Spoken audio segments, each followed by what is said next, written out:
Halo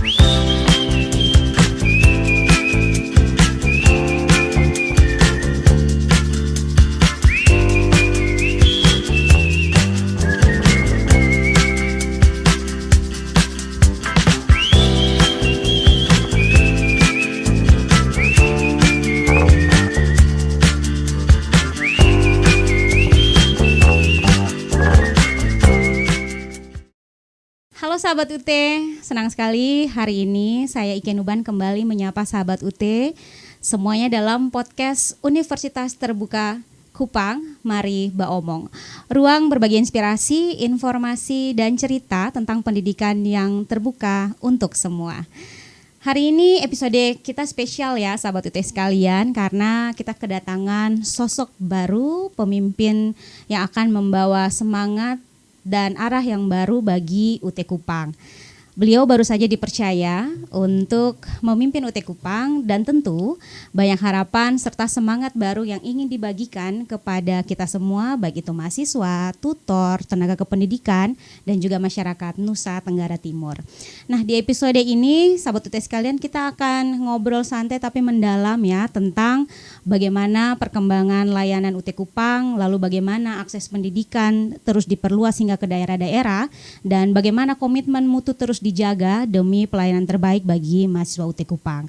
Nah, karena kita tahu ya sahabat UT sekalian bahwa UT bukan sekedar kampus, tapi UT adalah jembatan mimpi bagi orang yang ingin kuliah sambil bekerja, sambil mengurus keluarga, dan bahkan dari wilayah yang jauh dari pusat kota. Nah, tanpa berlama-lama sahabat UT sekalian, mari kita sambut langsung Direktur UT Kupang, Bapak Dr. Albert Gamot Malau, SSI, MSI. Selamat siang Pak. Selamat siang. Baik, sahabat UT sekalian, Bapak selamat datang di podcast UT Kupang Pak. Ya, sama-sama. Selamat datang juga. Iya, terima kasih Pak sudah meluangkan waktu untuk ada bersama kami hari ini. Apa kabar Pak? Baik. Pak, bagaimana kesan pertama nih Pak saat tiba di Kupang? Mungkin ada pengalaman menarik yang langsung berkesan gitu Pak? Ya, pertama saya tiba di Kupang ini ya memang pertama udaranya segar ya. Saya nggak tahu katanya Kupang panas, ternyata bagi saya Kupang itu agak segar, dingin gitu ya. Jadi kesan pertama saya di Kupang ini ya udaranya segar, kemudian masyarakatnya juga ramah tamah, kemudian juga ternyata benar moto di Kupang ini kan kasih ya. Jadi moto di Kupang ini kasih. Kota Kasih. Kota Kasih ternyata benar bahwa Kupang ini salah satu ya masyarakatnya yang saling mengasihi. Wah, ini udah berapa kali nih Pak ke Kupang? Kalau sebelum menjabat ya Pak? Ya kalau saya belum menjabat kayaknya sudah 2 kali ya. Ini 2 kali ke Kupang ya. Memang pada saat pertama itu suasananya panas ya karena nggak tahu musim panas. Ternyata pas saya terakhir ke sini udaranya segar. Iya, kemarin cuma berkunjung ya, kali ini menetap ya Pak. Ini sudah menetap gitu ya, ketemu dengan mahasiswa langsung. Iya, baik Pak. Bapak sesuai dengan topik kita hari ini nih Pak tentang Direktur UT Kupang menyapa tentang layanan, akses dan komitmen mutu nih Pak. Ada beberapa pertanyaan nih Pak terkait pelayanan, akses dan komitmen mutu. Ini yang pertama nih Pak, kita langsung ke pertanyaan pertama ya, sahabat UT sekalian sudah tidak sabar. Ya, okay. Dan ya untuk pertanyaan pertama nih Pak, kalau kita bicara tentang layanan Pak, bagaimana Bapak melihat perkembangan mahasiswa UT Kupang dalam beberapa tahun terakhir ini Pak? Ya kalau kita lihat pertama ya tren mahasiswa Kupang itu ya memang berfluktuatif ya jumlahnya itu ya. Mungkin untuk yang sekarang itu ada sedikit penurunan ya, mungkin banyak faktor ya kenapa mengalami penurunan. Untuk itu juga kita akan koreksi kembali tentang layanan kita terhadap mahasiswa ya, khususnya mahasiswa-mahasiswa yang mungkin yang di luar dari Kota Kupang yang mungkin tidak kita terjangkau. Untuk itu kita melakukan layanan kita mungkin dengan bantuan ya mitra kita Salut. Kita akan meningkatkan layanan baik berupa layanan dari sisi penyapaan, keluhan-keluhan, kendala-kendala daripada si mahasiswa, apa kendalanya, mungkin itu yang perlu kita tingkatkan. Kita juga meningkatkan komunikasi terhadap mahasiswa, terutama yang mahasiswa yang tidak aktif, yang yang tidak melakukan registrasi lagi. Jadi kita akan meningkatkan layanan. Kita juga bekerja sama dengan sentra layanan UT yang ada di setiap daerah, bisa berkoordinasi dengan mereka untuk mengetahui sebenarnya apa sih akar permasalahan mahasiswa-mahasiswa sekarang ini. Nah, dari situ akan kita ketahui, nanti kita akan meningkatkan layanan kita. Kita yakin bahwa memang mahasiswa itu adalah, kita ini kan pelayan mahasiswa. Jadi semakin kita tingkatkan layanan itu, maka saya yakin mahasiswa itu juga akan bergerak untuk berkomunikasi sama kita untuk meningkatkan sering berkomunikasi, dan mereka mungkin semakin terlayani ya. Kadang-kadang mahasiswa itu tidak mau registrasi karena memang belum kena layanan itu mungkin ya. Baik Pak, jadi harus ada koordinasi ya Pak ya antara UT dengan Salut dan menggunakan media-media tentunya untuk bisa terjangkau ya. Terjangkau mahasiswa ya Pak. Baik Pak, berikutnya nih Pak, nih apa langkah konkret yang akan dilakukan untuk meningkatkan layanan dan kualitas akademik UT Kupang Pak? Ya, pertama kan yang kita harus tingkatkan pertama adalah yang pertama itu mungkin kita akan tingkatkan layanan ke Salut ya, di mana karena memang di mereka itu adalah sentra ujung tombak ya, karena kita memang kan jauh ya, apalagi NTT ini kan pulau-pulau ya. Jadi untuk komunikasi atau layanan kita semakin intensif, kita akan mencoba meningkatkan layanan kita ke Salut berupa program-program yang akan kita lakukan, khususnya program-program untuk meningkatkan layanan dan baik layanan sisi akademi juga, misalnya pertemuan-pertemuan yang kita akan tingkatkan di Salut ya, karena memang situ sentralnya, namun sentral layanan UT.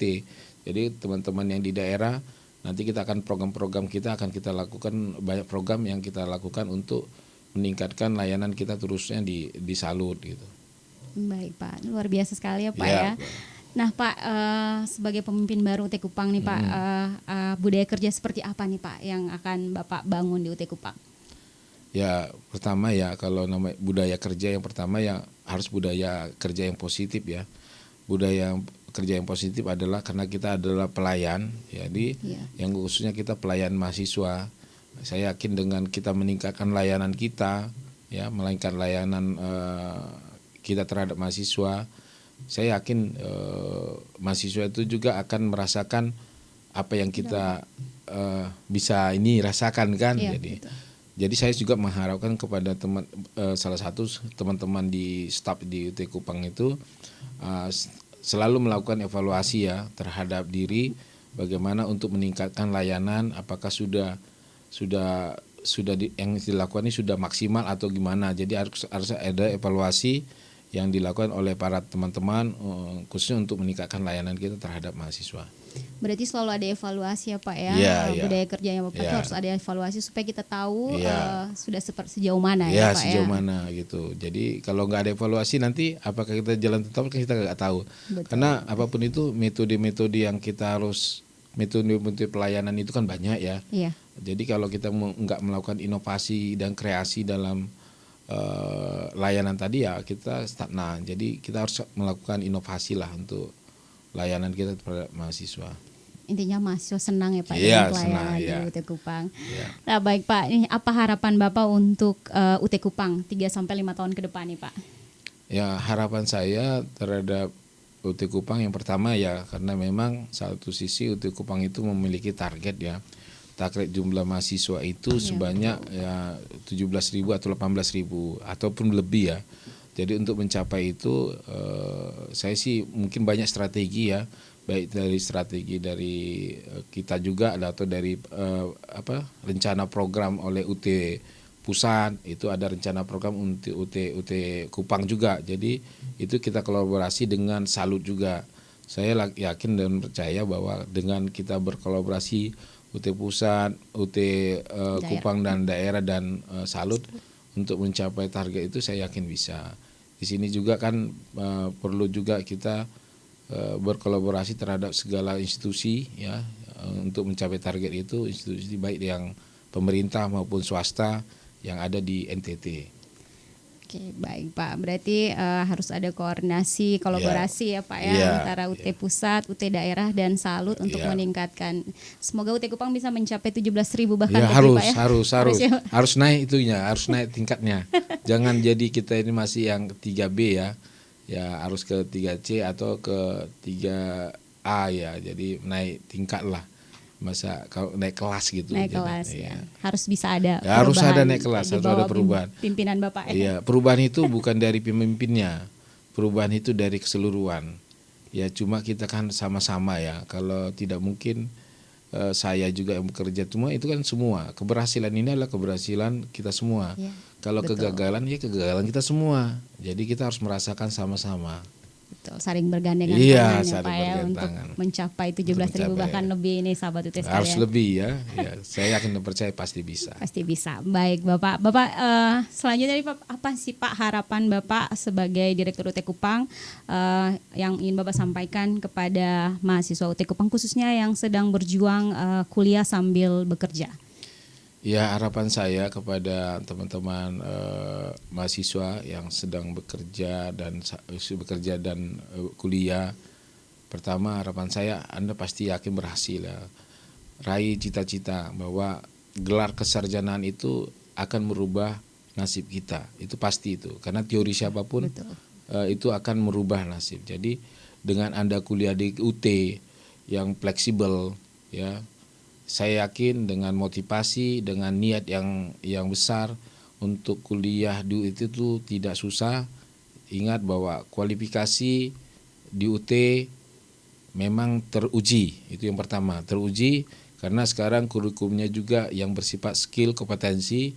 Jadi kepada teman-teman yang kuliah sambil bekerja, jangan putus asa, langsung buat suatu schedule dari diri sendiri. Keberhasilan itu bukan dari kami, keberhasilan itu dari teman-teman mahasiswa. Bekerja sambil kuliah itu susah, tapi saya yakin pasti bisa. Selalu semangat, saya yakin kita tetap membantu mahasiswa, apapun permasalahan, komunikasi terhadap UT Kupang atau Salut. Iya betul Pak ya. Jadi memang hanya orang-orang hebat saja Pak ya. Iya, orang hebat yang kuliah di UT itu orang-orang hebat. Iya, orang-orang hebat yang bisa kuliah di UT. Karena memang gelar UT itu beda. Iya Pak. Karena beda ya, kalau di tempat lain gelarnya kan SE, sarjana ekonomi, tapi tidak spesifik.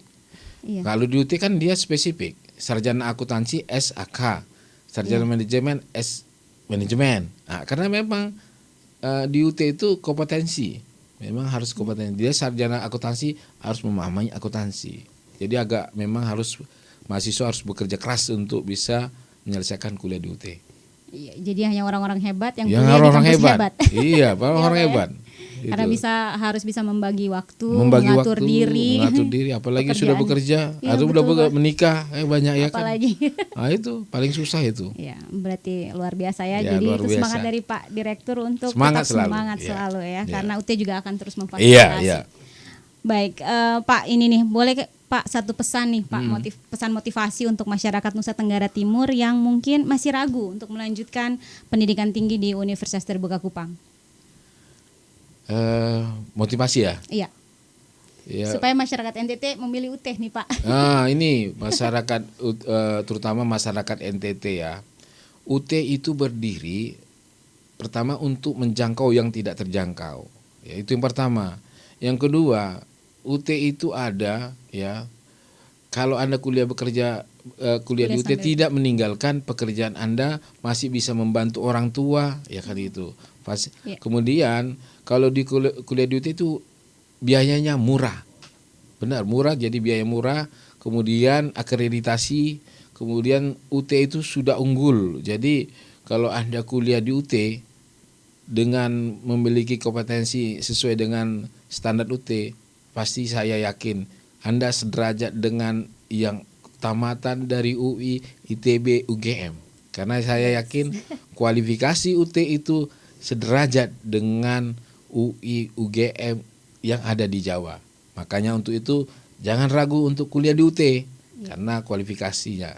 Kembali lagi, untuk kuliah di UT orang-orang yang tangguh, yang bisa membagi waktu, saya yakin yang kuliah di UT pasti memiliki motivasi untuk tepat tamat dan mendapat gelar.